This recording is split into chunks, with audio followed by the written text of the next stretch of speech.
Let's give a big thanks to God. గట్టిగా చెప్పట్టుకోండి. This is really a serious time in our entire life.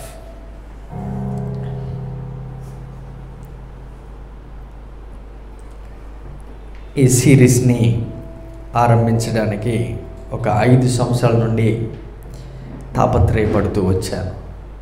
కానీ ఎక్కడ కూడా ప్రభువు నన్ను పరిపూర్ణంగా ఈ విషయంలో మాట్లాడనివ్వలేదు. ఎప్పుడు కూడా జనరల్గా ఒక కర్స్ అనే పదం వాడుతూ ఉంటాను సెర్మన్లో, కానీ ఎక్కడ కూడా ఇన్ డీటెయిల్డ్గా ఇన్ డెప్త్గా దాని కోర్, దాని యొక్క పునాదులు, దాని యొక్క ఆరిజిన్, దాని యొక్క జన్మం, దాని గురించి ఎప్పుడు కూడా వివరించలేదు. దాన్ని మాట్లాడటకు నా దగ్గర ఇన్ఫర్మేషన్ ఉన్న దానికి తగ్గట్టు ప్రిపరేషన్ శక్తి నా దగ్గర లేకుండా ఉండే. పర్సనల్గా ఇండివిజువల్గా ఎవరితో నన్ను ఒకరితో మాట్లాడుతుంటే కొన్ని మాట్లాడాను, కానీ పరిపూర్ణంగా సంఘం ఎదుట మాట్లాడే అంత పరిపూర్ణత నాలో లేకుండే.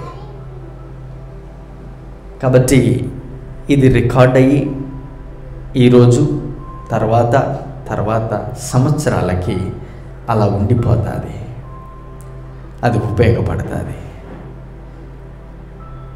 గత కొద్ది సంవత్సరాలుగా ఆల్మోస్ట్ ఒక 8 years ఈ సబ్జెక్ట్ మీద కంటిన్యూగా దేవుడు వర్క్ చేపిస్తూ నన్ను తీసుకొచ్చినటువంటి విధానం ఇదేదో నన్ను బోర్ చేసుకోవడానికి కాదు, కానీ ఇది నా టెస్ట్ మనీ.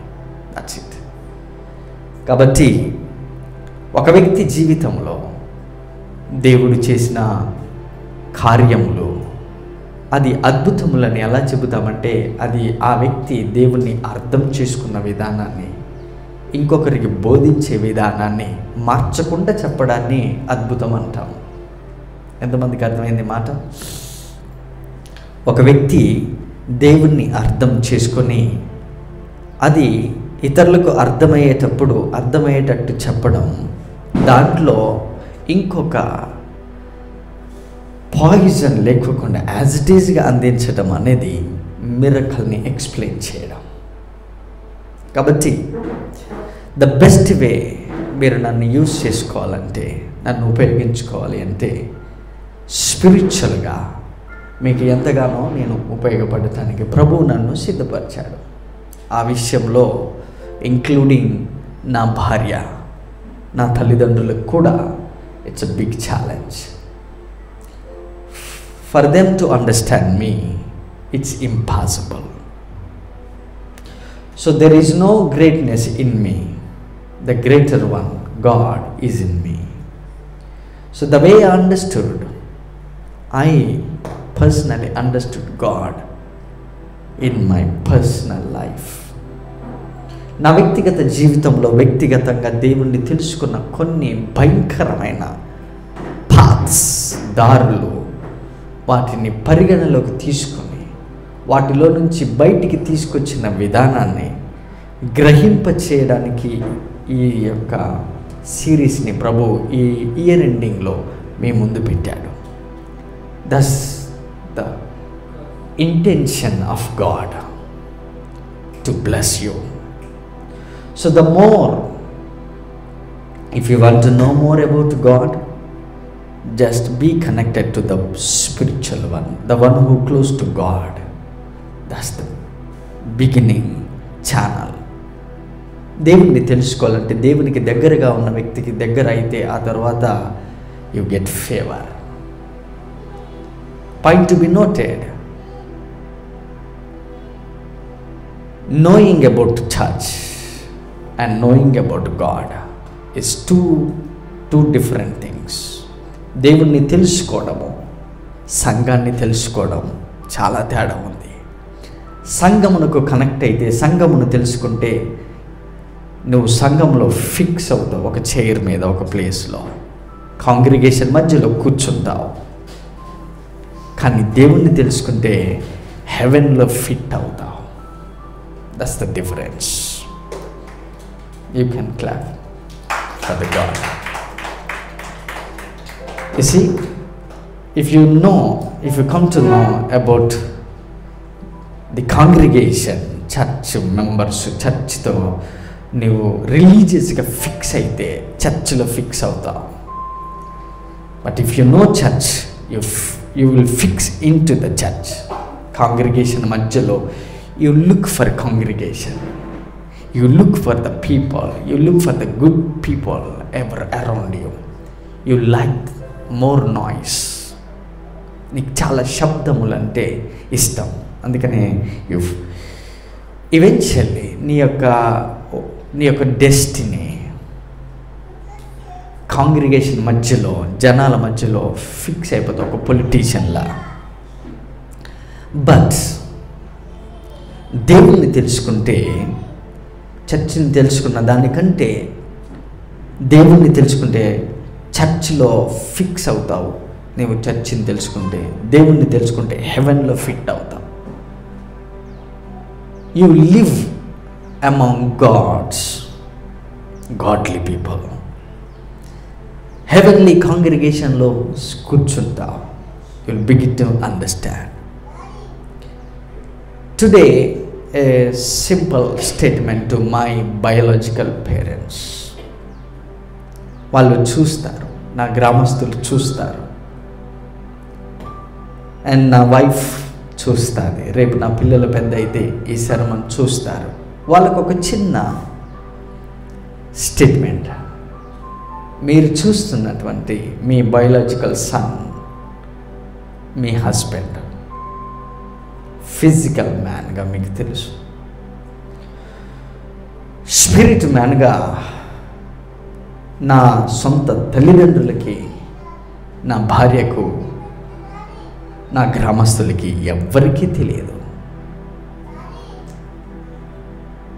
ఎన్ని కొదమ సింహములు అనగద్రొక్కి జయించి వచ్చిన సందర్భంలో నా భార్య, నా తల్లిదండ్రులకి, నా స్నేహితులకి, నా సంఘానికి తెలియదు. కాబట్టి ఈ సర్వన్ మిమ్మల్ని ఏం చేస్తుంది అంటే, ఈ కంప్లీట్ సిరీస్ ఏం చేస్తుందంటే, మీకు ఒక అండర్స్టాండింగ్ మినిమం 1% అయినా ఇస్తుందేమో. అట్లీస్ట్ మనం ఎంచుకున్న సంఘము, మనం వెళ్తున్న పాస్టర్, మనం తెలుసుకున్న దేవుడు అసలు ఏ పొజిషన్లో ఉన్నాడు అని. మీ పాస్టర్ యొక్క పొజిషన్ మీరు తెలుసుకోవాలి. అతను బోధించేది ఏదో 4 మాటలు చెప్పి మీరు వేసే 4 రూపాయల కోసం అసలు కాదు. నేను ఒక 30,000 దాకా శాలరీ వచ్చే ఉద్యోగాల దాకా చేశాను. నేను more than 70,000, 90,000 per month offers వచ్చి కూడా వదిలేశాను. బట్ అవన్నీ కాదు. ఏదైనా ఒక కూలి చేసుకొని నేను బ్రతకవచ్చు, దానికి మాటలు చెప్పుకొని బ్రతకాల్సిన అవసరత నాకు లేదు. కాబట్టి మాటలు చెప్పడానికి ఇక్కడ నేను లేను, మీరు అవి వినడానికి కాదు. మనం దేవుడు మనకి ఇచ్చినటువంటి మార్గం, దాన్ని సరిగా విభజించి బోధిస్తున్నాడా లేదా ఈ వ్యక్తిని మీరు చూడడం చాలా అవసరం. కాబట్టి ఒక వ్యక్తి జీవితంలో ఎన్ని అనర్థాలు ఉంటాయో వాటన్నిటి గుండా ఒక మనిషి వెళ్ళగలడు. ఒక ఆత్మకు మాత్రమే గోడలను దాటుకొని పోయే కెపాసిటీ ఉంటుంది. It is easy to penetrate in to others thoughts when you live like Jesus లాగా నువ్వు నివసిస్తే, జీవించగలిగితే గోడలను దాటి వెళ్ళొచ్చు, పరిసరాలని దాటవచ్చు, పరిస్థితులని దాటవచ్చు, అన్నీ చేయొచ్చు. But it's like a marination. So దేవుడు అన్ని విధాలుగా, అంటే 100% నన్ను ఫిల్ చేశాడని నేను చెప్పట్లేదు. ఇక్కడ ఒక ఏరియా, నేను డెవలప్ చేసుకున్న ఏరియాని మాత్రం మీకు చెప్పగలను. That is the origin of curse, origin of curses. Now so after this series you will come to know that, including my biological parents, నా పేరెంట్స్, నా friends and all you people, this man belongs to somewhere, the spirit man. మీరు understand చేసుకుంటారని, చేసుకోవాలని నా force కాదు. At least 1% Because you are coming to here, you are paying something. Time, money, value, respect and all. Okay? That's it. Now, come to Proverbs. We are beginning the series. You see, ఈ సిరీస్లో మీరు అర్థం చేసుకోవాల్సినవి కొన్ని ఉన్నాయి. నేను ఇక్కడ చెప్పే మాటలు ఏ మనిషిని ఉద్దేశించి ఉండవు. అది ఫస్ట్ థింగ్ మీరు తెలుసుకోవాల్సింది. అది నీ బిహేవియర్ అయి ఉండొచ్చు, కానీ నేను నీ బిహేవియర్తో మాట్లాడుతూ ఉండొచ్చు, కానీ నీకు పర్సనల్గా వాక్యము కానీ నేను కానీ అగైనెస్ట్ కాదు. అది మీరు తెలుసుకోవాలి. ఎంతమందికి దేవుని వాక్యం అంటే ఇష్టం? First let me see how many people are about to raise your hand. దేవుని వాక్యం అంటే ఎంతమందికి ఇష్టం? ఓకే. రెండవది, బైబిల్ చదవడం ఎంతమందికి ఇష్టం? కొంచెం లేపండి. బైబిల్ చదవడం ఎంతమందికి ఇష్టం? ఓకే. మూడవది, బైబిల్లో ఉన్న సత్యములు తెలుసుకోవాలని ఎంతమందికి ఇష్టం? ఓకే. తెలుసుకున్న తర్వాత ఎందుకు ఇలా రాయబడింది, ఎందుకు ఉన్నది, ఎందుకు ఇలా జరిగింది, ఇది పాస్టర్ గారు చెప్పకుండా ఉంటే బాగుండేమో అని ఎవరికైనా అనిపిస్తుందా? లేకపోతే చెబితే బాగుండు బైబిల్లో ఉన్న మర్మాలు అని అనిపిస్తుందా? Yes or no? చెప్పాలి. సో ఏమైనా తప్పుగా ఫీల్ అవుతారా బైబిల్లో ఉన్న వచనాలు చెబితే? ఎవరైనా ఫీల్ అవుతారా? ఓకే. సో మీ మాటకు మీరు కట్టుబడి ఉండండి. ఇందులో కొన్ని మర్మములు, జస్ట్ బిగినింగ్. బైబిల్లో ఉన్నదే నేను తీసుకొస్తాను. నేను బయట ఉన్నది ఎవ్వరికీ కనెక్ట్ చేయను. బైబిల్లో యాజ్ ఇట్ ఈస్గా ఉన్న స్పిరిట్స్, నా స్టడీ అయినాను, మీ స్టడీ అయినాను, మీ లైఫ్ అయినా నా లైఫ్ అయినా, it's completely about spiritual matter. So నేను మీ బయలాజికల్ కొడుకుని కాదు, మీకు బయలాజికల్గా నేను ఎటువంటి సంబంధం నాకు మీకు లేదు. మీకు నాకున్న ఒకే ఒక బంధం ఆత్మీయ బంధం. ఆ తర్వాత మీకు మాకు ఫిజికల్గా కొన్ని రిలేషన్షిప్, ఫ్రెండ్స్ అని, బ్రదర్ అని, ఏదో ఒక పూట భోజనం అని, అంతే అంతే. ఓకే. నా Proverbs chapter 3 verse 33. Proverbs chapter 3 verse 3, 33. 333 like a 666. 666 లాగా 333 గుర్తుపెట్టుకోండి. From Proverbs. Proverbs chapter 3 verse 33. Proverbs సామెతలు 3వ అధ్యాయం 33వ వచనం. భక్తిహీనుల ఇంటి మీదికి యెహోవా శాపము వచ్చును, నీతిమంతుల నివాస స్థలమును ఆయన ఆశీర్వదించును. నా మళ్ళీ చూద్దామా వచనం. భక్తిహీనుల ఇంటి మీదికి యెహోవా శాపము వచ్చును, నీతిమంతుల నివాస స్థలము ఆయన నివాస స్థలమును ఆయన ఆశీర్వదించును. Now let's see. Proverbs chapter 3 verse 33. The curse of the Lord is in the house of the wicked. Now, the curse of the Lord is in the house of the wicked. House of the wicked. See again, మళ్ళీ చూద్దామా. The curse of the curse of the Lord. The curse is belongs to God.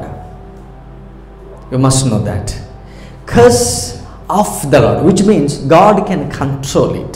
దేవుడు control చేస్తున్నాడు some curses. Okay, here the Lord is introducing about the house, the generation, the genealogy, the bloodline. House, very very important. నీ origin, curse origin, నీ origin, నీ blessing origin. Origin అంటే పుట్టుక, పుట్టడం, ఎక్కడ పుట్టినవు, ఎందుకు పుట్టినవు, ఎలా పుట్టినవు అనేది నీ పుట్టుక చాలా ఇంపార్టెంట్. నువ్వు ఎలా పుట్టావు అన్నది చాలా ఇంపార్టెంట్. ఎందుకు పుట్టావు అన్నది చాలా ఇంపార్టెంట్. ఎవరి ద్వారా నువ్వు పుట్టావన్నది చాలా ఇంపార్టెంట్. కర్స్, శాపము చాలా ప్రమాదకరమైనది. ఈ భూమి అంతా పోరాడుతున్నది కర్స్ తోటి. ఈ భూమిలో ఉన్న జనాలు పోరాడుతుంది కర్స్ తోటి. Because the lord curse the ground. Now listen, come. The curse of the Lord The curse of the Lord is in the house of the wicked. is in the house of wicked.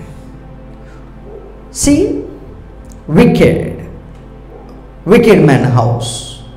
ఒక భక్తిహీనుడు, తెలుగులో మంచిగా రాశారు, భక్తిహీనుడు, భక్తి లేనివాడు,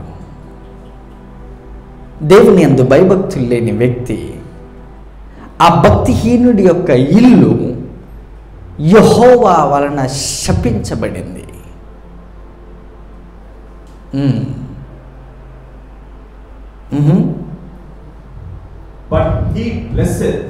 But he blesseth the habitation of the just. The habitation of just. నీతిమంతుడి ఇల్లు అతడు ఆశీర్వదిస్తాడు. Okay, 2 different areas, blessing and curse. Curse, శాపము భక్తిహీనుల ఇంటి మీదకి, వాళ్ళ ఇంటి మీదకి వస్తుంది. అంటే మీరు బయలాజికల్ చూస్తున్నటువంటి ఇల్లు కాదు, నేను చెబుతూ వచ్చాను. ఒక వ్యక్తి యొక్క జీవితం, నీ వలన నీ ఇల్లు అది భక్తిహీనుడు ఉండే ఇల్లు. కాబట్టి భక్తిహీనుడు చేసే పనులను బట్టి తన ఇంటి మీదకి తన భార్య, తన పిల్లలు, తన కుటుంబం, తన జనరేషన్, తన జీనియల్, తన బ్లడ్ అంతా కూడా కర్స్, హ్యాబిటేషన్, కర్స్ నివసిస్తుంది. Very very serious thing, very very serious thing. నా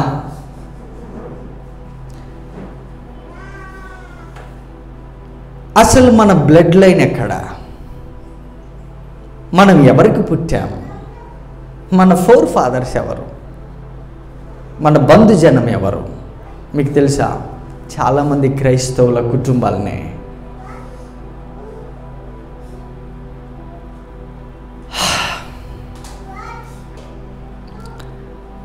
సొంత భార్యలని, సొంత భర్తలని, వాళ్ళ తల్లిదండ్రులని దూషిస్తారు.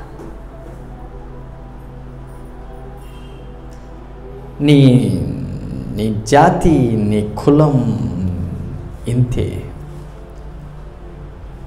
మీ ఇంట్లో భక్తిహీనత ఎక్కువ, విశ్వాసులు లేరు, ప్రార్థన లేదు.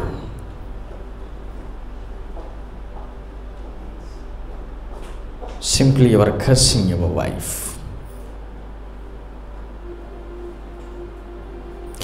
బట్ నీకు పుట్టిన పిల్లలు ఆమె ద్వారానే వచ్చారు బయటికి.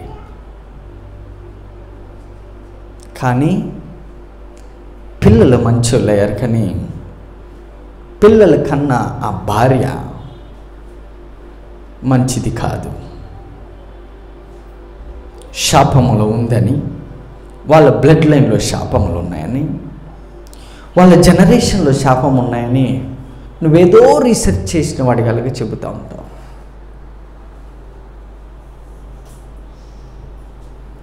యట్ మన ఆరిజినే, మన పుట్టుకే ఒక శాప జీవితం అన్న సంగతి మర్చిపోయాం. శాపంలో ఉన్నవాడికి కళ్ళు కప్పుకొని పోయి మాట్లాడుతూ ఉంటాడు.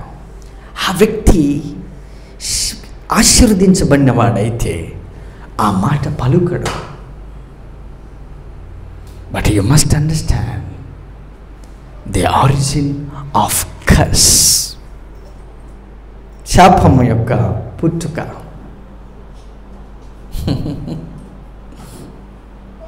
అసలు ఈ శాపం ఎక్కడ పుట్టింది, అసలు ఎన్ని రకాలుగా ఉన్నది, కారణం ఏంటి, అది దాని బర్త్, అది పుట్టడానికి కారణం ఏంటో తెలిస్తే ఈ వ్యక్తి మాట్లాడే మాట దానికి జన్మనిస్తున్నప్పుడు, ఆ మాట్లాడే మాటకి జన్మనిస్తున్నప్పుడు ఇతడు ఎక్కడ జన్మించాడో తెలుసుకోవాల్సిన అవసరం చాలా ఉన్నది.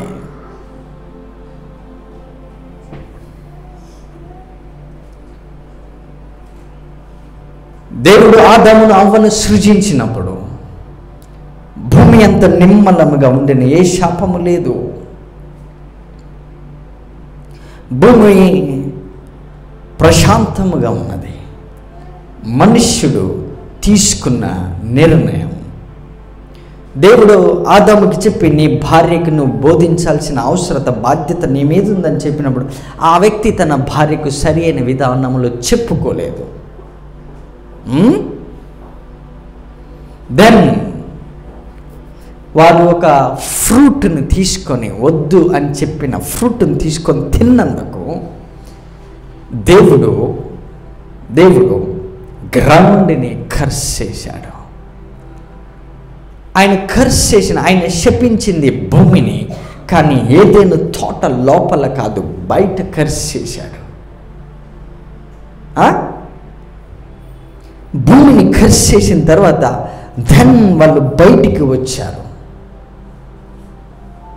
బయటికి వచ్చిన తర్వాత ఆదాము అవ్వ వాళ్ళు కష్టపడి పని చేస్తూ ముళ్ళ తుప్పలన్నీ కూడా తీసి బ్రతుకుతున్న సమయంలో దేవుడు ఆమె గర్భమును తెరిచి కయీనుకి జన్మనిచ్చింది. తరువాత ఏబేలుకి జన్మనిచ్చింది. Listen carefully. కొంతకాలమైన తరువాత ఇద్దరు అన్నదమ్ములు పోరాడినప్పుడు వాళ్ళు పోరాటము కొట్టుకోలేదు, ఫస్ట్ మాట్లాడుకున్నారు. మీకు ఆ వచనం నేను చూపించి ముందుకు వెళ్తాను. అసలు గొడవలు ఎక్కడ స్టార్ట్, కర్స్ ఎక్కడ స్టార్ట్ అవుతుందో ఆ ఆరిజిన్ ఇస్తున్నాను నేను. 4వ అధ్యాయము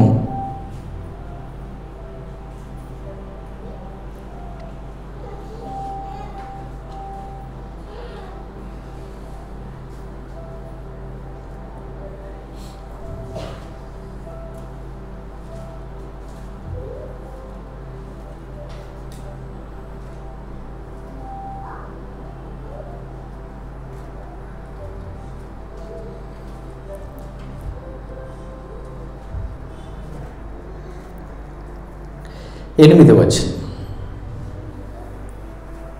ఆదికాండము 4వ అధ్యాయం 8వ వచనం. కయీను తన తమ్ముడైన హేబెలుతో మాట్లాడాను. See, he did not kill first place. Before murder there was a discussion.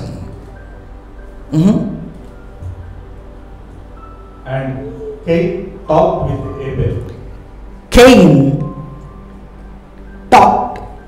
spoke to, or they discussed something. మర్డర్కి బిఫోర్ వాళ్ళిద్దరు మాట్లాడుకున్నారు పొలంలో. మర్డర్కి బిఫోర్. సో కర్స్, మర్డర్, ఒక వ్యక్తిని చంపే ముందు మాట్లాడుకున్నారు. వాళ్ళిద్దరు మాట్లాడుకున్నారు. వాళ్ళు మాట్లాడుకున్న మాటలో వ్యాజ్యము పెరిగింది. ఏమంటే డైరెక్ట్గా ఒక వ్యక్తి మీద పడి చంపాం, ముందు డిస్కషన్ జరుగుతుంది, తిట్టుకుంటాం, అరుచుకుంటాం, అందులో కోపంలో పెరిగి మాట్లాడుకొని ఆ తర్వాత పొడుచుకోవడం, చంపడం చేస్తాము. The origin of curse, but yet that's not my area today. Then ఆ వ్యక్తిని చంపేశారు. ఆ తరువాత కయీను వివాహం చేసుకొని పిల్లలు కన్నాడు.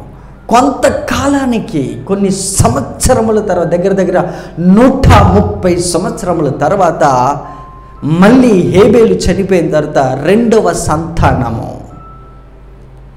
మగబిడ్డ. ఈ బైబిల్ అంతట్లో మీరు గుర్తించాల్సిన విషయం ఏంటంటే, ఇది కేవలము ఒక్క జీనియాలజీని గుర్తు చేయడానికి, రైచస్ మ్యాన్ జీసస్ క్రైస్ట్ని, ఆ లైన్ని మాత్రం మీకు అందించడానికి ఆ లైన్ మాత్రం ఇందులో రాశారు. మిగతా అన్ని రాయలేదు, మిగతా వాళ్ళన్నీ చూపించలేదు. కాబట్టి ఆ గ్యాప్లో ఆదాముకి పిల్లలు పుట్టారు. కానీ ఒక బ్లడ్ లైన్ని వాళ్ళు బిబ్లికల్గా పరిశుద్ధాత్ముడు ముద్రించి ఇచ్చిన బ్లడ్ లైను తరువాత సేతు పుట్టాడు.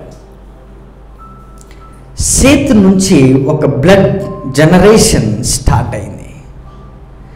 సేతు నుంచి పుట్టిన జనరేషన్ అంతా కూడా మీరు చూస్తే, కెయిన్ జనరేషన్ అంతా చూస్తే డిఫరెంట్, రెండు జనాలు. నా ఆరిజిన్, కర్ష యొక్క ఆరిజిన్ దగ్గరికి తీసుకెళ్తున్నాను. నా కమ్ బ్యాక్ టు సేమ్ జెనిసిస్లోనే మీరు చూడొచ్చు.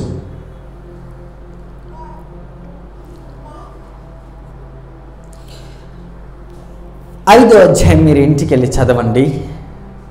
ఇందులో మొత్తం 10 మంది జనరేషన్ రాశారు. 10 మంది జనరేషన్స్ రాశారు. అందులో కయ్యను జనరేషన్ లేదు. ఓన్లీ ఆదాముకి, ఏబేలు చనిపోయిన తర్వాత అవ్వకి జన్మించిన ఇంకొక వ్యక్తి సేతు. ఈ సేతు నుంచి పుట్టిన వాళ్ళందరికీ చూస్తే లాస్ట్కి ఉండేది నోవాహు. ఓకే, నోవాహు కాలంలో ఏం జరిగిందో మీ అందరికీ బాగా తెలుసు.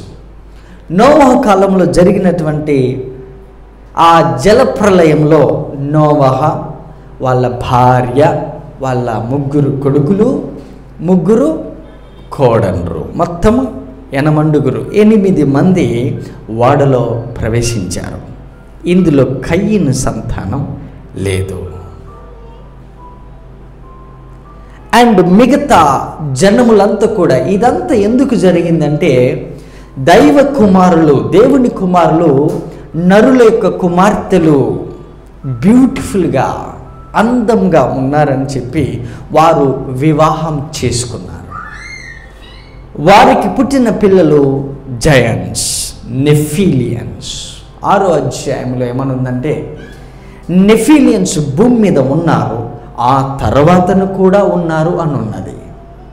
ఆ వచనం చూద్దాం. 6వ అధ్యాయము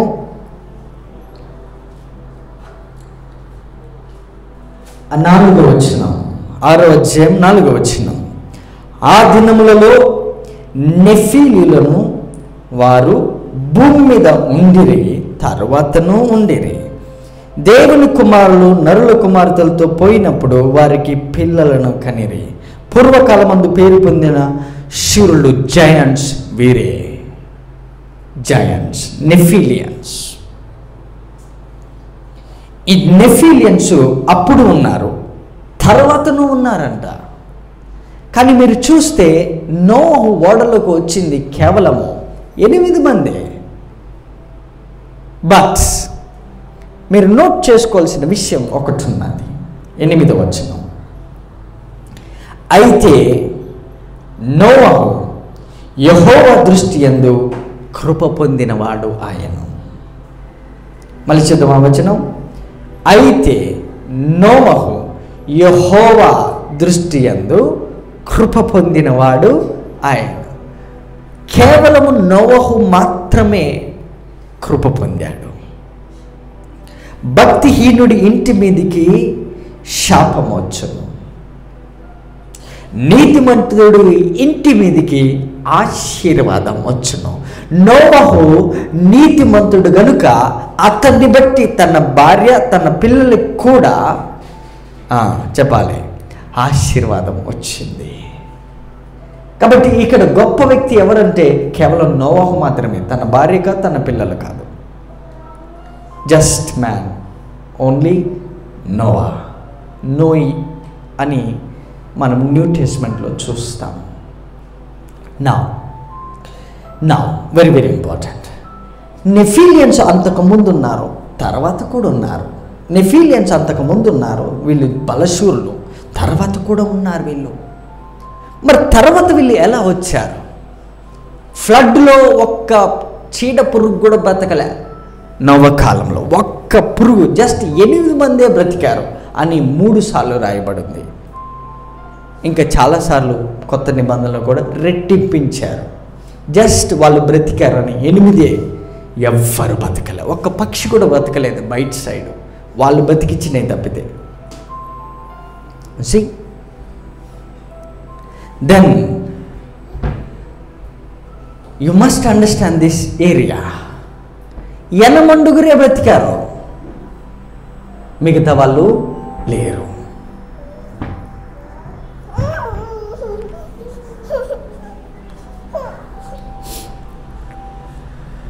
మరి నెఫిలియన్స్, శూరులు, జైంట్స్ వీళ్ళు అంతకుముందు ఉన్నాయి, తర్వాత ఎలా వచ్చారు?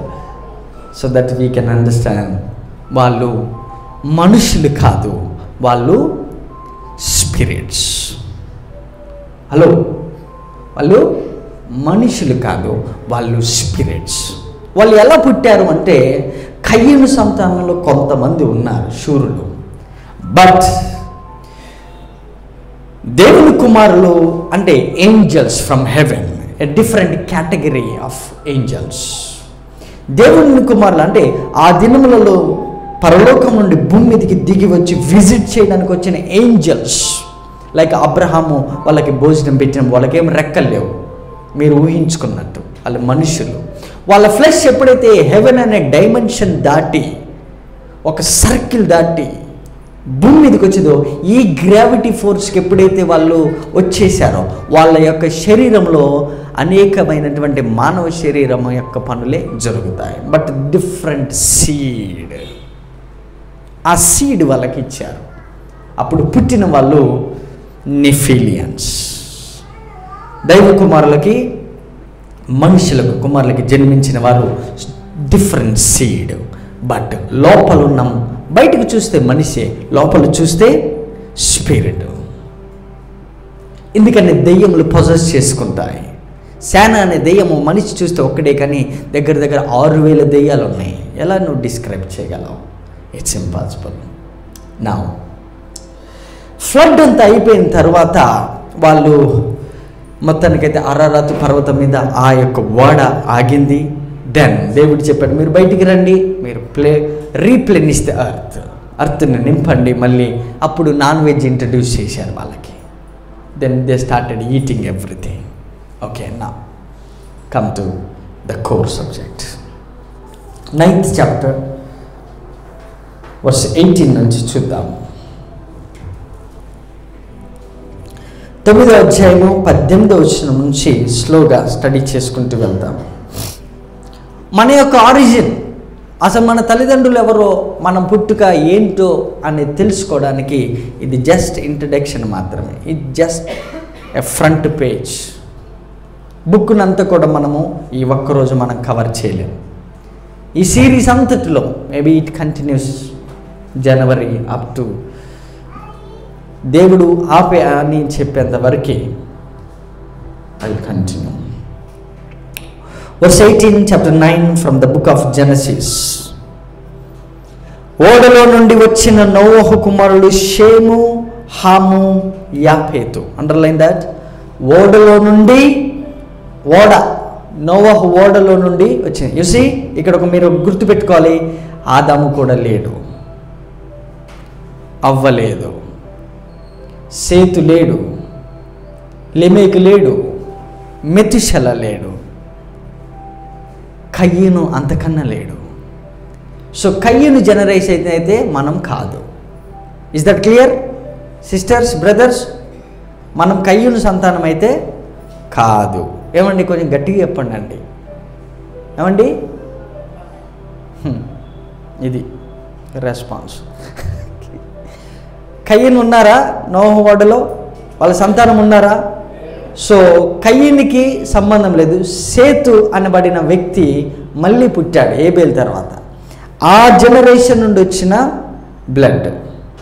సో ఇప్పుడు నోవహు ఓడలోకి వస్తే వాళ్ళ భార్య, వాళ్ళ 3 కోడలు, 3 కొడుకులు, మొత్తం 8 మంది ఓడలో నుంచి బయటకు వచ్చారు. వచ్చేటప్పుడు వాళ్ళకి ఎవ్వరికి పిల్లలు లేరు. జస్ట్ 8 మంది ఎట్లా పోయారో, ఆఫ్టర్ 11 months 18 days తర్వాత వాళ్ళు 17 days తర్వాత యాజ్ ఇట్ ఈస్గా బయటికి వచ్చేసారు.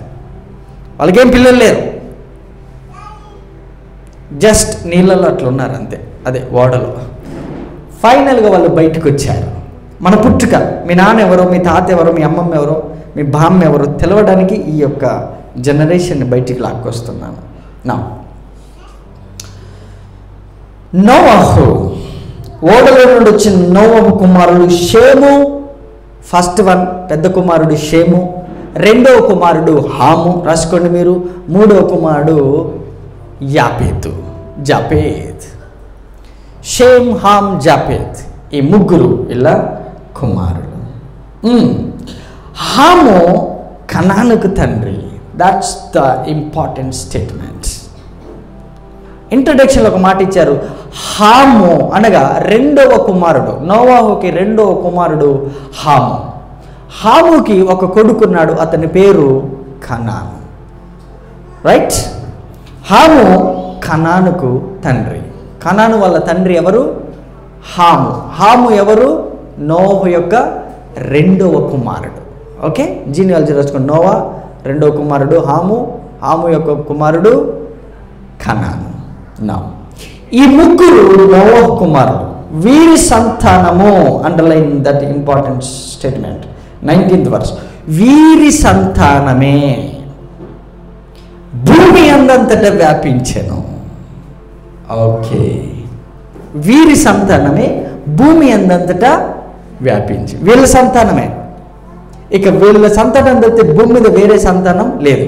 ఈరోజు మీరు తెల్లవారిని చూసినా, నల్లవారిని చూసినా, పచ్చవారిని చూసినా, ఇంకా ఏ వారిని చూసినా, ఏ కలర్ చూసినా, ఏ జాతి చూసినా, ఏ కులం చూసినా, ఏ మతం చూసినా, ఏ మనుష్యుని చూసినా, అది వాడు దెయ్యమైనా దెయ్యం కాకపోయినా ఈ జనరేషన్ నుండే, ఈ ముగ్గురు నుండే వచ్చారు. సో మన ఫాదర్స్లో ఫాదర్ ఎవరనంటే నోవా. ఓకే, నోవా మనకి మూల పురుషుడు. ఇప్పుడు నోవాకి ముగ్గురు కుమారులు షేము, హాము, యాపేతు.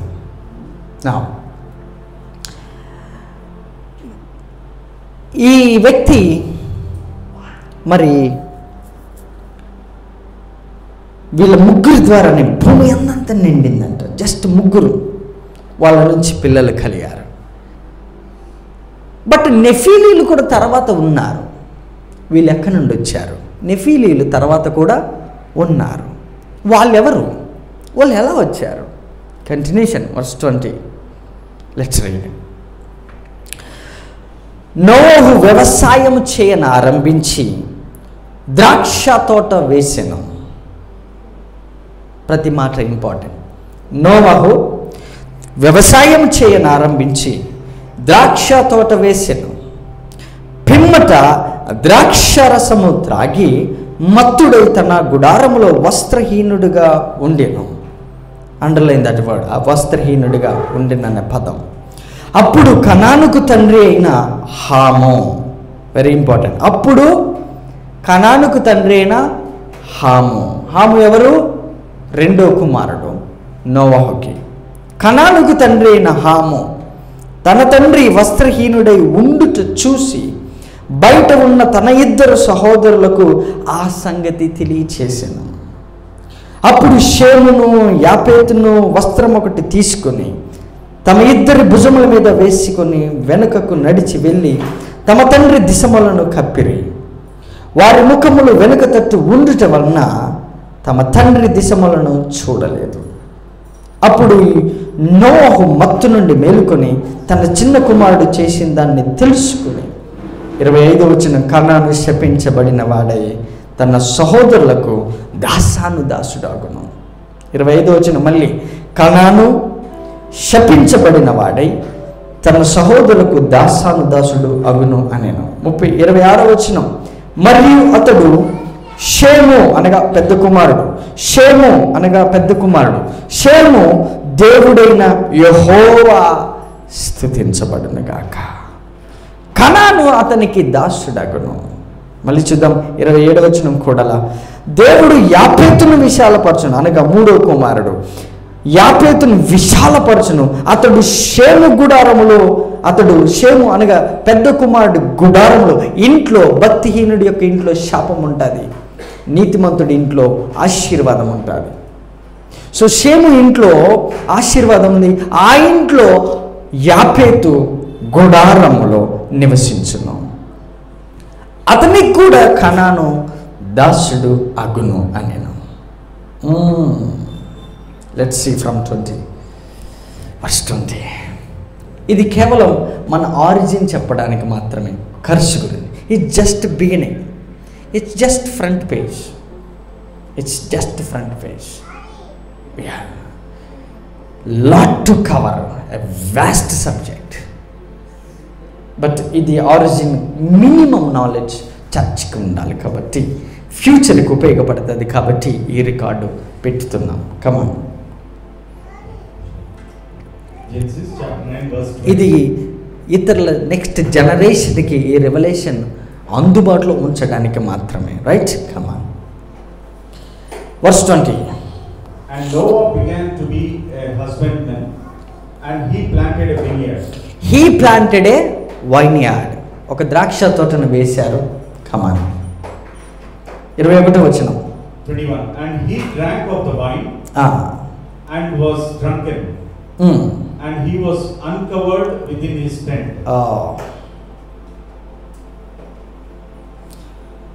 ఆ వ్యక్తి మళ్ళీ చూద్దాం ఆ వచనం.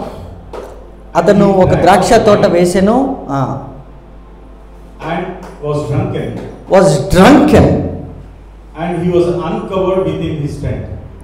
And he was uncovered within his tents. And Ham, the father of Canaan, saw the nakedness of his father and told his two brethren to go. 23. And Shem and Japheth took a garment and laid it upon both their shoulders and went backward and covered the nakedness of their father. And their faces were backward, and they saw not their father's nakedness. 24. And Noah awoke from his wine and knew what his younger son had done unto him. 24 వచ్చిన underline చేసుకోండి, ఇంగ్లీష్లో కూడా రాశారు. And Noah awoke from his wine. Noah awoke from his wine and knew what his younger son had and done. Knew what his younger son, last son, had done unto him. And he said, cursed be Canaan, a servant of servants shall be unto his brethren. And he said, verse 26, blessed be the Lord God of Shem, and Canaan shall be his servant. God shall enlarge Japheth, and he shall dwell in the tents of Shem, and Canaan shall be his servant. Now, listen to this. My dear brothers, my dear sisters, ఫ్యూచర్లో వినబోయే ఈ వాక్యము మీకెంతో ఉపయోగపడుతుంది. ఈ ఒక్క ఎపిసోడ్తో మీకు ఏమీ ఉపయోగం ఉండదు. నోవా వాళ్ళ కుమారులు 8 బయటికి వచ్చారు. ఓన్లీ 8 మెంబర్స్ వచ్చారు బయటికి. ఇప్పుడు వాళ్ళ డాడీ నోవా ఒక పని చేశారు. Let's start business. Vineyard plant వేశారు, ఒక పెద్ద తోట వేశారు. ఆ తోట వేసి ఒక కంపెనీ స్టార్ట్ చేశారు, ఒక బిజినెస్ స్టార్ట్ చేశారు. అతను ఆ తోట వేసి ఆ తోట దగ్గర అతను బిజినెస్ చేస్తూ ఉన్నాడు. నౌ వర్స్ 21 చూద్దాం, 21వ వచనం. And he drank of the wine. And he drank of the wine. And was drunken. And he was drunken. చూద్దాం. పిమ్మట ద్రాక్ష రసము తాగి మత్తుడై తన గుడారంలో వస్త్రహీనుడిగా ఉండెను. ఆ మాట చూద్దామా? And he was uncovered within his tent. And he was uncovered. Uncovered అంటే కవర్డ్ అంటే ఏంటి? కప్పివేయబడ్డారని. అన్కవర్డ్ అంటే తీసివేశారని లేదా ఓపెన్డ్ అని. నా మనం ఈ స్పిరిచువల్ అండర్స్టాండింగ్ మనకి 100% డైలీ లైఫ్లో అవసరం. బైబిల్ని మనం చదువుతున్నప్పుడు దానికి కావాల్సినటువంటి కొన్ని ప్రిన్సిపల్స్ అప్లై చేస్తే కానీ అందులో ఉన్నటువంటి మర్మం బయటికి మనకి దొరకదు. నా ఈ వ్యక్తి వ్యవసాయం చేయని ఆరంభించాడు. అక్కడికి వెళ్ళి ఆ వ్యవసాయం చేస్తూ అక్కడే ఉన్నాడు. ఆ వ్యవసాయం చేస్తూ చేస్తూ చేస్తూ చేస్తూ ఫైనల్గా ఒకరోజు అతను అన్కవర్డ్ అన్న సంగతి తెలిసింది. ఎలా తెలిసిందంటే అతను మత్తుడైపోయాను. ద్రాక్షారసం తాగి మత్తుడుగా ఉన్నాడు. ద్రాక్షారసము తాగితే నిజముగా మత్తుడుగా ఉంటే, ఈ స్క్రిప్చర్లో ఇంకొక మాట రాసింది 22వ వచనంలో, అప్పుడు కనానుకు తండ్రి అయిన హాము తన తండ్రి వస్త్రహీనుడై ఉండుట చూసి బయట ఉన్న తన 2 సహోదరులకు ఆ సంగతి తెలియచేసిన. నా భక్తిహీనుడి ఇంటి మీదకి, గుడారం మీదకి శాపం వస్తుంది.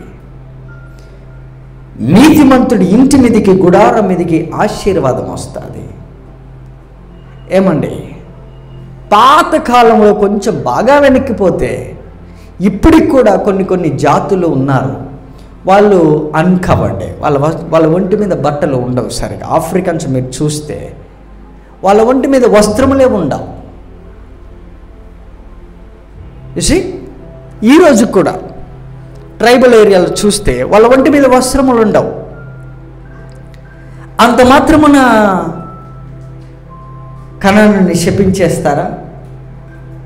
ఒక వ్యక్తి నేకెడ్గా కనపడితే, అన్కవర్డ్, వస్త్రహీనుడిగా కనపడితే, వస్త్రములు ఒంటి మీద లేకపోతే చూస్తే శపించేస్తారా? నో.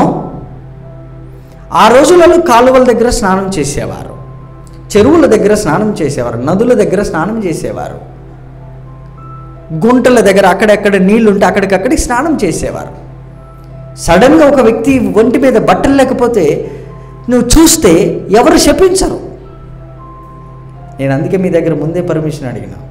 బైబిల్లో ఉన్నది చదివినప్పుడు మీకేమన్నా అనిపిస్తుందా? It's naked truth. బైబిల్లో ఉన్నదే మనము నేకెడ్ ట్రూత్. బైబిల్లో దేవుడు రాయించి పెట్టాడు కూడా దీన్ని మనం బయటికి తీయడం మన పద్ధతి. ఎవరు కూడా పిల్లలు సడన్గా తల్లిదండ్రులు వస్త్రహీనులుగా ఉంటే ఆ తల్లిదండ్రులు వెంటనే శపించరు. ఒకవేళ శపించాల్సి వస్తే చూసింది ఎవరు చెప్పాలి. ఏంటండి బైబిల్ చూడండి అండి. చూసింది ఎవరు? శపించబడింది ఎవరు? కనాను ఎవరు? మరి నువ్వు చూస్తే నిన్ను శపించాలి కానీ నీ కొడుకు నేనెందుకు శపించడం? ఇప్పుడు తప్పు చేసిన వాళ్ళకి శిక్షణ, వాళ్ళ పిల్లలకి శిక్షణ. తప్పు చేసిన వాడికి శిక్ష. నువ్వు చూస్తే నిన్ను శపించాలి కానీ నీ కొడుకుని ఎందుకు నేను శపించడం? బట్ ఈయన వస్త్రహీనుడై ఉండుట అలా హాము చూసి బయటకు వచ్చి వాళ్ళిద్దరు అన్నదమ్ములకి చెప్పారంట. వాళ్ళు ఏం చేశారు? ఒక వస్త్రం ఒకటి వాళ్ళ షోల్డర్స్ మీద వేసుకొని అది తీసుకెళ్ళి కవర్ చేశారు. But now read it verse 23 23వ వచనం. And Shem and Japheth took a garment and laid it upon both their shoulders. వాళ్ళ భుజముల మీద వేసుకున్నారు. And went backward.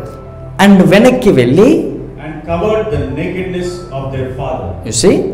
ఏమండి, ఇప్పుడు వెనక్కి ఇట్లా వెళ్తూ అసలు ఎక్కడ వస్త్రహీనుడైండో నీకు కనబడుతుందా? నువ్వు చూడకుండా అయితే నువ్వు కప్పలేవు. అట్లీస్ట్ కొంచెం పర్సంటేజ్ అని నువ్వు చూసి ఉండాలి కప్పాలి అంటే ఆ వ్యక్తి. ఆయన ముసలోడు కదా, అతను చూస్తే ఏమొచ్చింది? ఎంతమంది డైపర్లు వేయట్లేదు ఈ రోజులలో? What's wrong with that? ఎంతమంది ముసలి వాళ్ళు డైపర్లు వేయట్లేదు? పేరెంట్స్ హాస్పిటల్లో చూడట్లేదా? ఎంతమంది ఆపరేషన్ చేసారో? అదంతా నేకెడ్నెస్ కదా? That's not the subject. దానికి కర్స్కి సంబంధం లేదు. There is something hidden in this. Come on. వాళ్ళు ఒక గార్మెంట్ తీసుకుని భుజముల మీద ఆ నేకెడ్నెస్ని కప్పేశారంట. ఓహో, Come on.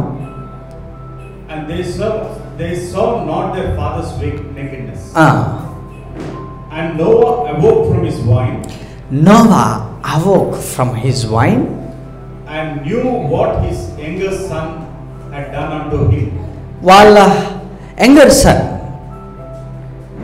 వాళ్ళ కొడుకు చేసింది తెలుసుకొని. మళ్ళీ చూద్దామా మాట once again 24. And Noah awoke from his wine. Noah awoke from his wine. ద్రాక్షరసమును మత్తుడై ఉన్న ఆ వ్యక్తి బయటికి వచ్చి and knew what his younger son and knew అంటే KNEW, న్యూ అంటే దాని అర్థం ఏంటి?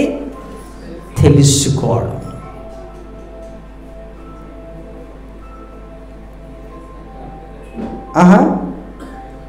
And knew what his younger son had done unto him. వాళ్ళ యంగర్ సన్ ఏం చేశాడో, ఏం చూశాడో కాదు చెప్పాలి, ఏం చేశాడో. మళ్ళీ చూద్దామా ఆ మాట.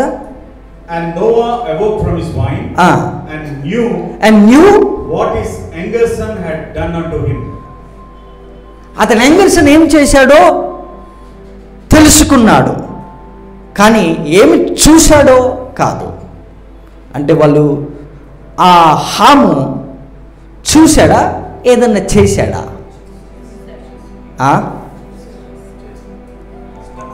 He done something. అక్కడ రాశారు కదా, మళ్ళీ చదవండి ఆ మాట. 24 వచ్చిన అందరూ చూడండి. And knew what his younger son had done unto he done something unto his father. అతను ఇప్పుడు చేసింది ఎవరంటే, యాక్చువల్గా చెప్పాలంటే ఆ కాంటెస్ట్లో, యాజ్ ఇట్ ఈజ్ ఉన్న కాంటెస్ట్లో యాక్చువల్గా చెప్పాలంటే షేము యాపేతు వాళ్ళిద్దరు చేశారు. ఏం చేశారంటే కవర్ చేశారు. ఇతనేం చేశాడంటే చూశాడు. చూడడం తప్ప చేయడం తప్ప. But his Ham had done something, ఏదో చేశాడు. అది వాళ్ళ నాన్న ఎంక్వైరీ చేసి తెలుసుకున్నాడు, ఇది నిజమా అని తెలుసుకున్నాడు. అప్పుడు వచ్చి కనాన్ని శపించాడు. Now very very important. చూస్తే నువ్వు శపించడం అనేది ఇది కారణం కాదు. నౌ ప్రొవర్బ్స్ చాప్టర్ 26 వర్స్ 2, 26వ అధ్యాయం 2వ వచనం చూద్దాం. ప్రొవర్బ్స్ సామెతల గ్రంథము 26వ అధ్యాయం 2వ వచనం చదువుదాం. Read it brother.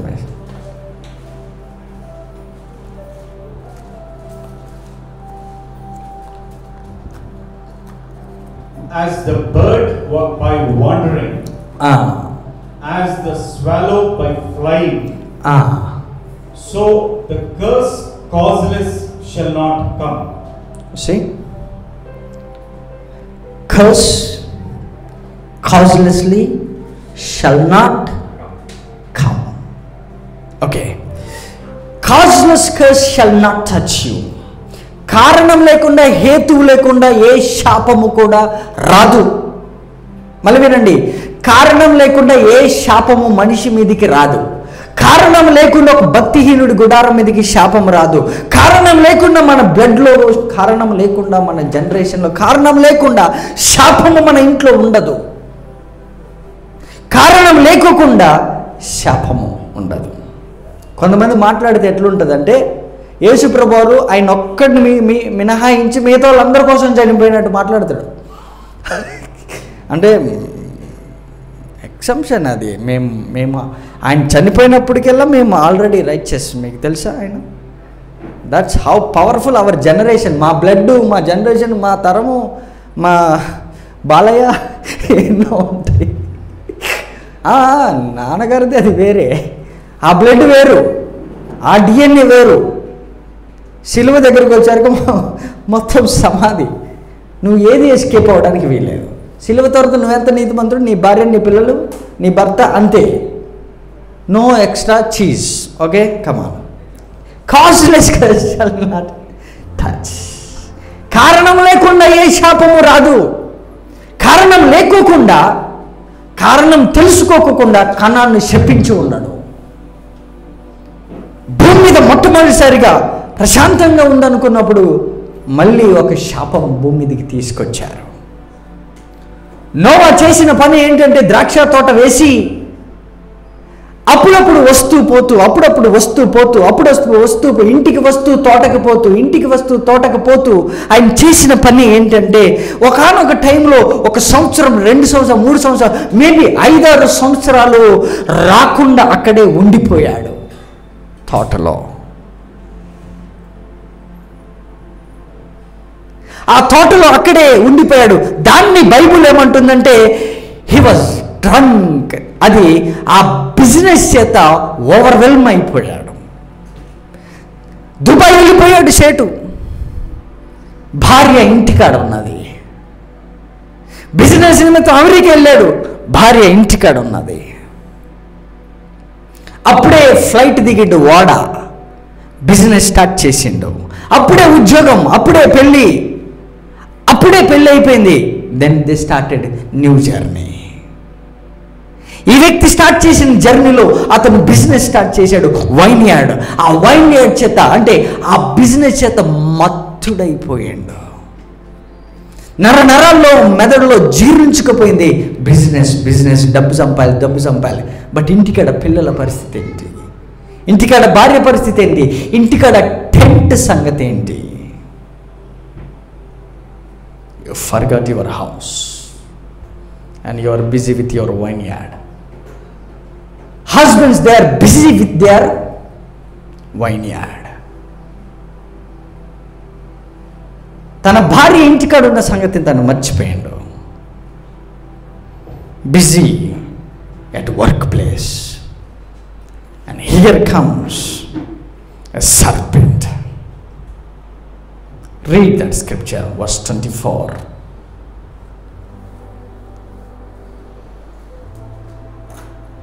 And Noah awoke from his wine. Now Noah awoke from his wine. Why? ఎందుకంటే వాళ్ళ 2 కుమారులు వచ్చి వాళ్ళు అన్కవర్డ్ ఉన్న దాన్ని కవర్ చేశారు. విచ్ మీన్స్ వాళ్ళ 2 కుమారులు భుజాల మీద బాధ్యత తీసుకొని వాళ్ళు వస్త్రం ఒకటి వాళ్ళ ఫాదర్ని కవర్ చేశారు. Now very very important. ఈ వ్యక్తి వైన్ యార్డ్లో బిజీగా ఉన్నాడు, ఆఫీస్లో, దుబాయ్ సేటు. Noah came to know that what happened. He knew what his younger son had done unto him. Nakedness of his father. What is that? Nakedness of his father. What is that? Nakedness of his father. What is that? Father వస్త్రహీనుడై ఉన్నాడంట. Which means అతని ఒంటి మీద బట్టలు లేవని కాదు.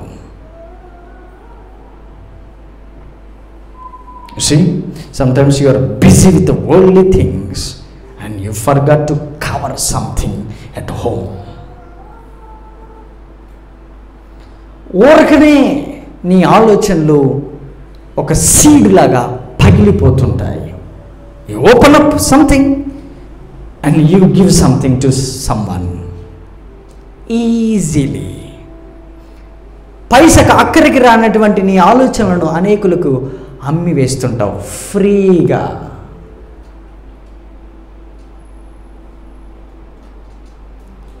అంత ఫ్రీగా ఇవ్వాల్సినటువంటిది కాదు నీ life. But listen to this. మన ఆరిజిన్, మన మూల పురుషుడు నోవా. అతను బిజీగా ఉంటే ఆ టెన్స్లో జరిగినటువంటి దాన్ని తెలుసుకోవడానికి ఈ awoke from his wine. All of సడన్గా అతను లేచి వచ్చాడు. ఏమైంది? వాళ్ళ 2 కుమారులు కవర్ చేసిందని చెప్పారు. But now listen to the wonderful verse 22.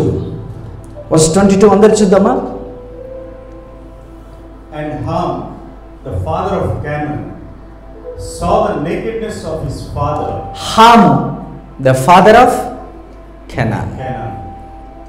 Every time Ham గురించి చెప్పినప్పుడల్లా కనాను గురించి రాస్తున్నారు.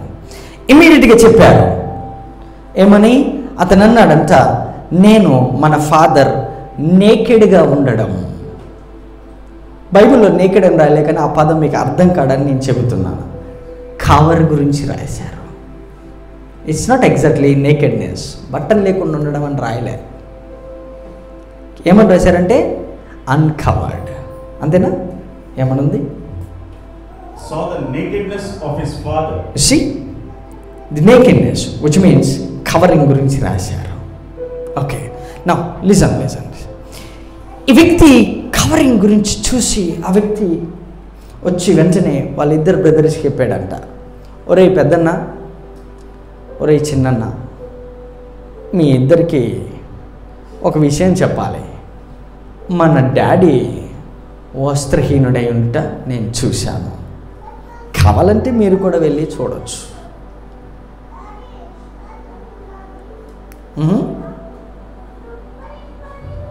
Very typical situation. దీనివల్ల నాకేం ఉపయోగం? దీనివల్ల నీకే ఉపయోగం. And Ham, the father of Canaan, saw the nakedness of his father and told his two brethren without. And Shem and Japheth took a garment and laid it upon both their shoulders and went backward and covered the nakedness. వీరిద్దరు responsibility తీసుకొని వాళ్ళు చెప్పిన తమ్ముడు చెప్పినటువంటి మాట విని, no no no no, మేము ఆ పని చేయము, మేము కవర్ చేస్తాం. కవర్ చేశారు. Come to Leviticus chapter 18 verse 7 and 8. Leviticus, లేవియకాండం 18వ అధ్యాయం 7-8 వచనాలు చూద్దాం. లేవియకాండము నేకెడ్నెస్ అంటే ఏంది, కవరింగ్ అంటే ఏందో చూద్దాము. 18:7-8 వచనాలు చూద్దాం. Leviticus chapter 18 verse 7. Yeah. The nakedness of thy father or the nakedness of thy mother shalt thou not uncover. She is thy mother. Thou shalt not uncover her nakedness. Verse 8. The nakedness of thy father's wife shalt thou not uncover. Wait, let me read in Telugu. ఒకసారి తెలుగులో చదువుతాను, then we'll go back to 7వ వచనం, 18వ అధ్యాయం 7వ వచనం. నీ తండ్రికి మానఛాదముగా ఉన్న నీ తల్లి మానఛాదమును తీయకూడదు. ఓకే, నా ఆమె నీ తల్లి, ఆమె మానఛాదమును తీయకూడదు. నీ తండ్రి భార్య మానఛాదమును తీయకూడదు, అది నీ తండ్రిదే.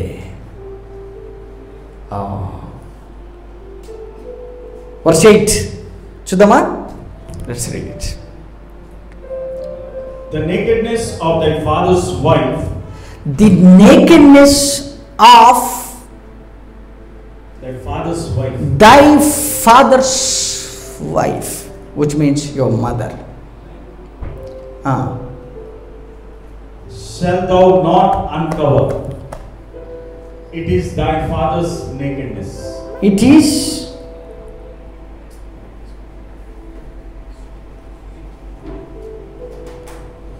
the nakedness of thy father's wife. The nakedness of thy father's wife shalt thou not uncover. Okay, listen. Okay, read it. The nakedness of thy father's wife shalt thou not uncover. Shall thou not uncover. Okay. It is thy father's nakedness. It is thy father's nakedness. మళ్ళీ చూద్దామా వచనం? అందరు చూస్తున్నారా? తెలుగులో చూడండి, ఇంగ్లీష్లో చూడండి. మళ్ళీ చూద్దాం స్లోగా. Verse 8 please. నీ తండ్రి భార్య నీ తండ్రి భార్య మానచ్ఛేదమును తీయకూడదు. అది నీ తండ్రిదే. అంటే హాము వాళ్ళ తండ్రి మానచ్ఛేదమును చూశాడంటే అతను ఏం చూసుంటాడు? ఏం చేశాడు? Read it please. మళ్ళీ చూద్దామా? ఎవరిది నేకెడ్నెస్? చదవండి. The nakedness of thy father's wife. ఇగో, the nakedness of thy father. మీ తండ్రి వస్త్రహీనుడై ఉండుట చూడడము, దాని గురించి రాసినటువంటి లా ఇది. ఏమని రాశారు? The nakedness of thy father's wife. Thy father's wife. The nakedness of thy father's wife. Shall thou not uncover. దాన్ని అన్కవర్ చేయొద్దు, దాన్ని తీయకూడదు. It is thy father's nakedness. అది ఎవరిది? మీ father nakedness. Now listen to this. మీ father nakedness ఎక్కడ ఉంది అంటే, నీవు నీ తల్లి యొక్క మానఛాదమును తీయకూడదు, అన్కవర్ చేయకూడదు. మళ్ళీ చెప్తాను, మళ్ళీ వినండి. మీ తండ్రి మానఛాదం ఏంటంటే మీ మమ్మీ, మీ మదర్. మీ మదర్ని నేకెడ్గా చేయడము అది మీ ఫాదర్ది.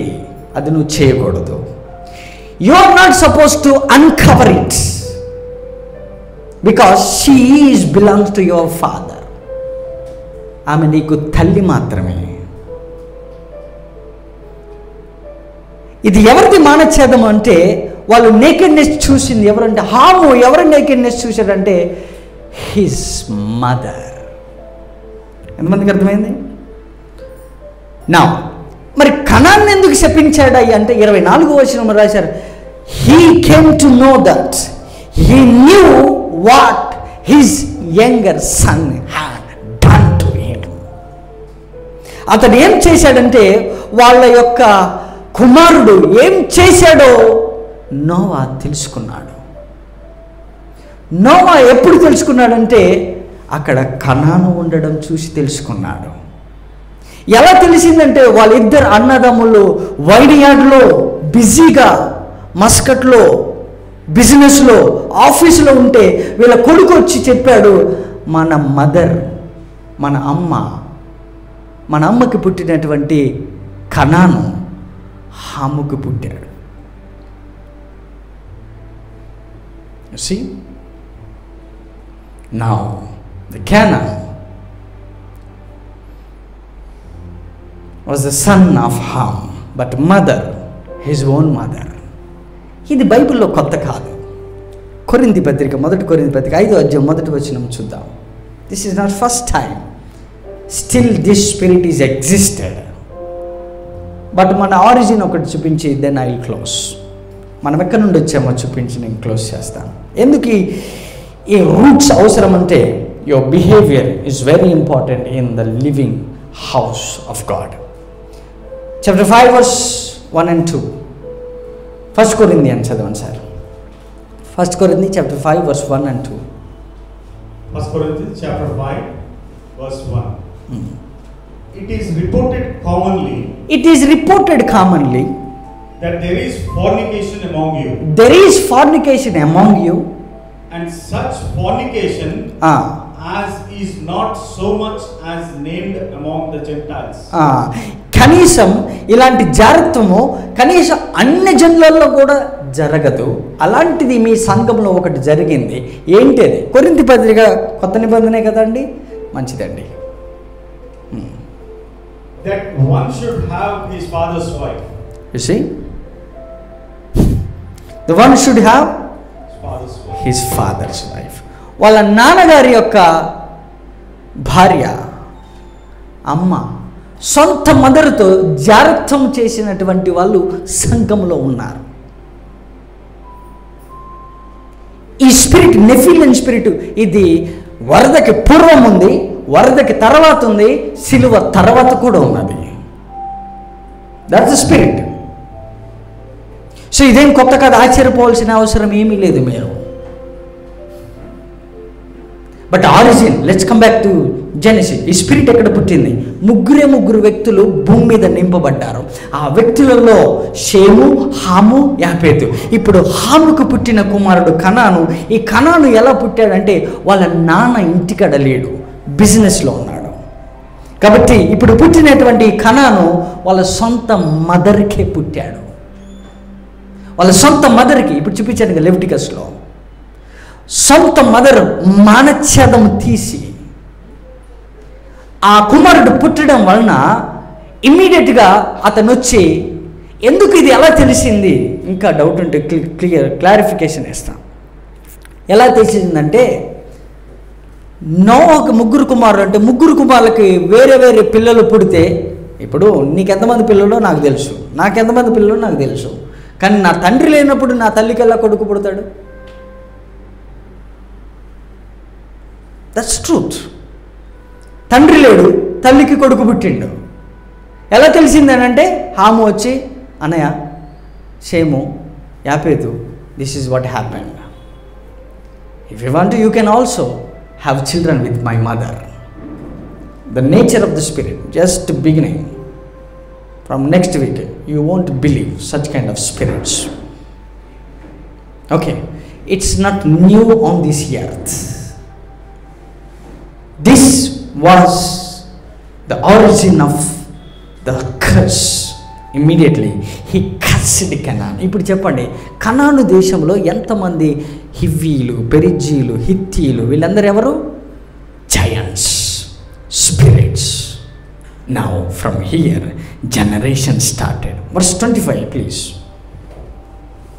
And he said, cursed be Canaan. Cursed be Canaan. A servant of servants. Now understand, ఎందుకు కనాన్ని శపించాడంటే, కనాను the product of his own mother. That's why he cursed. A cursed generation. Now it's bloodline. New bloodline started. Cursed bloodline started on this earth.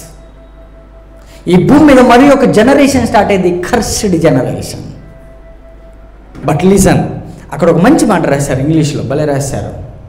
Verse 25. And he said, cursed be Canaan, a servant of servants. A servants of. ఏమండి, మీ ఇంట్లో పని మనిషి ఉందనుకోండి, ఆ పని మనిషికి ఇంకో పని మనిషి ఉందంటే ఎట్లుంటుంది చెప్పాలి. ఇప్పుడు మన ఇంట్లో ఒక పని మనిషి ఉంది, ఏమ్మా లేట్గా వచ్చిందంటే, మా ఇంట్లో పని మనిషి రాలేదు. ఏంది? సేమ్ రాశారు. ఏమని రాశారు అక్కడ? Servant of servants. Servant of సర్వెంట్స్కే, పనోళ్ళకే, పని మనుషులకే, పనామకే కనాను జనరేషన్ మళ్ళీ పనోళ్ళు. అంటే ఒక కర్స్ ఏం చేపిస్తుందంటే, పని చేపించదు, పని చేసుకునే వాళ్ళు, పని మనుషుల దగ్గర మనల్ని పని చేపిస్తుంది. The origin of curse. ఒక వ్యక్తి శపిస్తే అతని యొక్క గ్రౌండ్ లెవెల్లో అతని సోర్సెస్ మొత్తం పడిపోయి గ్రౌండ్కి వెళ్ళిపోయాయి. నా పని మనుషులకే పని మనిషి అంట కనాను. నా 3 generations, షేము, హాము, యాపేతు. మరి ఇప్పుడు షేము జనరేషన్ ఎవరు? షేము జనరేషన్ అంతా తీసుకుంటే లాస్ట్కి మనకు దొరికేది అబ్రహాము. సో మనమైతే జ్యూస్ అయితే కాదు. ఎంతమంది ఉన్నారు జ్యూస్ ఇక్కడ? కమాన్, జ్యూస్ అయితే కాదు. అంటే పెద్ద కుమారుడి యొక్క జీనియాలజీ బ్లడ్ లైన్లో మనమైతే లేము. భూమి మీద 3 జనరేషన్స్, 3 బ్లడ్ లైన్లు పాస్ అయినాయి, భూమిని నింపినాయి. అందులో మొదటి జనరేషన్, మొదటిది షేము. షేము దేవుడు స్తుతించబడును గాక. చూద్దామన్నమాట. అదే వచ్చింది. Blessed. Verse 26. Yeah. Blessed be the Lord God of Shem. You see, he started blessing because నీవు నా భార్య దగ్గరికి వెళ్ళలేదు. You see, fleeing away from fornication, జాగ్రత్త నుండి దూరం పోవడం ఆశీర్వాదానికి చిహ్నము. That's the biggest key for our prosperity. Fornication, జారత్వము, it's a curse. You will be cursed for ever. It's just trailer. Come on. Blessed be the Lord God of Shem, and Canaan shall be his servant. Canaan ఎవరు? Blessing కి servant. Canaan ఎవరు? Blessing కి servant. Okay, come on. God shall enlarge Japheth. యాపేతు కూడా ఏమైంది చెప్పాలి. యాపేతును కూడా దేవుడు విశాలపరిచాడు. నా ఇప్పుడు షేము పెద్ద కుమారుడు అయినటువంటి జనరేషన్ అంతా తీసుకొస్తే మనకు అబ్రహాం లాస్ట్కి మిగిలిపోతారు. అబ్రహామును చూస్తే హెబ్రీలు, జూయిష్లు వచ్చారు. సో జూయిష్ కల్చర్ అయితే మనది కాదు, జూయిష్ పీపుల్ అయితే ఆ బ్లడ్ లైన్ అయితే అస్సలే కాదు. నా హాము కుమారుడు కనాను, కానీ హాను కుమారుడు కనానే అయినప్పటికీ కనాను ఒక్కడే శపించబడ్డాడు. హాముకి ఇంకా కుమారులు ఉన్నారు, కానీ కనాను ఒక్కడే శపించబడ్డాడు. వై? ఇప్పుడు చెప్పాక రీజన్, అది రీజన్. కనాను కేవలం వాళ్ళ మదర్ ద్వారా వచ్చాడు, అందుకే అతను ఒక్కడే శపించబడ్డాడు. Let's read that scripture. 6వ వచనం, 10వ అధ్యాయం 6వ వచనం.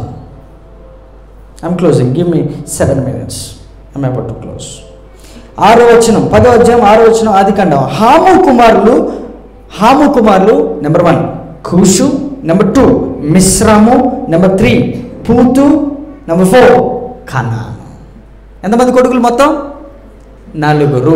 ఇందులో 3 తన సొంత భార్యకు పుట్టారు, ఒక్కడు మాత్రం అక్రమంగా పుట్టాడు. అందుకని ఆ జనరేషన్ని శపిస్తే ఇక పేడ వదిలిపోద్దని శపించేశాడు. నోవా తెలుసుకున్నాడు. ఓకే. నా ఇప్పుడు హాము జనరేషన్లో కూషు వచ్చాడు. కూషు నిమ్రోదును కనెను. నిమ్రోదును పరాక్రమశాలి. అక్కడి నుంచి జనరేషన్ చూస్తే ఫిలిస్తీన్లు పుట్టారు. ఇప్పుడు కూషు ఎవరంటే బ్లాక్స్, ఆఫ్రికన్స్. మీరు చూస్తే ఆఫ్రికన్స్ వీళ్ళంతా కూషు, వీళ్ళందరూ వచ్చారు. ఈ బ్లాక్ పీపుల్లోనే హాము జనరేషన్లో ఒక జనరేషన్ మన యొక్క ఇండియన్ కల్చర్ ఉన్నది. ఎవరిని నేను నెక్స్ట్ వీక్ మీకు తీసుకొచ్చి చూపిస్తాను. I have no time. హాము కుమారులలో కనాను సంతానం అయితే మనం కాదు, ఎందుకంటే కనాను దేశంలో హిత్తీలు, పెరిజ్జీలు, హివ్వీలు, యెబూసీలు, అమోరీలు వీళ్ళందరూ కూడా ఆ తర్వాత ఇశ్రాయేలీలందరూ వెళ్ళి చంపేశారు. అక్కడ వాళ్ళు ఆ స్థలముని ఆక్యుపై చేసుకున్నారు. బట్ జెంటైల్స్ కూడా ఉన్నది. ఆ వచనం నేను చూపిస్తాను. వర్స్ 5 ఇంగ్లీష్లో చదవండి, నేను ముగించేస్తాను. By these were the isles of the Gentiles, divided in their lands. Now listen. మళ్ళీ చదువుదామా? By these were the isles of Gentiles. Gentiles. ఎవరు వీళ్ళు? జెంటైల్స్ ఎవరు చెప్పండి? జెంటైల్స్ ఎవరు? అన్యులు. మనం ఎవరం? గట్టి చెప్పండి. Okay, other than Jews. Thank you. Verse 2 చదువుదాం. వీళ్ళు ఎవరు అసలు? ఈ జెంటైల్స్ ఎక్కడి నుండి వచ్చారు? యాపేతు కుమారులు. షేము కుమారులేమో అబ్రహాం. హాము కుమారులలో కూషీయులు, ఫిలిస్తీన్లు వీళ్ళందరూ వచ్చారు. హాము కుమారులలో ఒక జనరేషన్ కనాను, అది అసలు మనకు సంబంధం లేదు. బట్ యాపేతు అనబడినటువంటి కుమారులలో జెంటైల్స్ వచ్చారు. ఈ యాపేతుకున్న బ్లెస్సింగ్ 27వ వచనం చదవండి. God shall enlarge Japheth. Hallelujah. That's the blessing that pronounced in the beginning. God shall enlarge Gentiles. He blessed Gentiles, right? యాపేతు కుమారులలో ఎవరు వచ్చారు? జెంటైల్స్. వీళ్ళు ఎక్కడెక్కడ నివసించేవారు అక్కడ రాశారు. By this way the isles of the Gentiles divided in their lands. Divided in their lands. ఆ పదం నేను next week explain చేస్తాను. Divided in their lands. Everyone after his tongue. And after their families in their nations. Verse 6. And the sons of Ham. Look at this. Now he started sons. How? and Cushu, Misraimu, Putu and Canaan. You see now, ఈ జనరేషన్లో ఇక్కడి నుంచి తరాలు వచ్చినాయి. So Abraham generation అయితే లేము, కనాను generation అయితే లేము, బట్ యాపేతులో జెంటైల్స్ వచ్చినట్టు ఉన్నది. కాబట్టి యాపేతుకి అంత పెద్ద శాపగ్రస్తమైన మాట అనేది లేదు. అంటే మినిమంలో మినిమం మనము విస్తరించబడిన వారు, ఎన్లార్జ్, విశాలపరచబడినటువంటి బ్లెస్సింగ్ మన మీద ఉన్నది. Must understand that. But that's not the key. Will see next week. From there we will pick something and I'm going to throw some deep revelations that you want to believe. అలాంటి Bible exist అయి ఉంటాయా? The final verse I will show you. Now Leviticus chapter 18, same scripture. That's the closing scripture. Just you go and read 18th chapter. అది లేవికాండం 18వ అధ్యాయం ఇంటికి వెళ్ళి అందరు చదవండి. I'm closing. 18వ అధ్యాయం 6వ వచనం మొదటి నుంచి అందరు కూడా ఈ 18వ అధ్యాయం అంతా చదువుకొని నెక్స్ట్ వీక్ రండి. From there I will pick something. Verse 24 చూద్దాం. వర్స్ 16, వర్స్ 20, వర్స్ 24 చూద్దాం. చదువుతాను అంతే, ఎక్స్ప్లెయిన్ చేయండి, నెక్స్ట్ వీక్ చెప్తాను.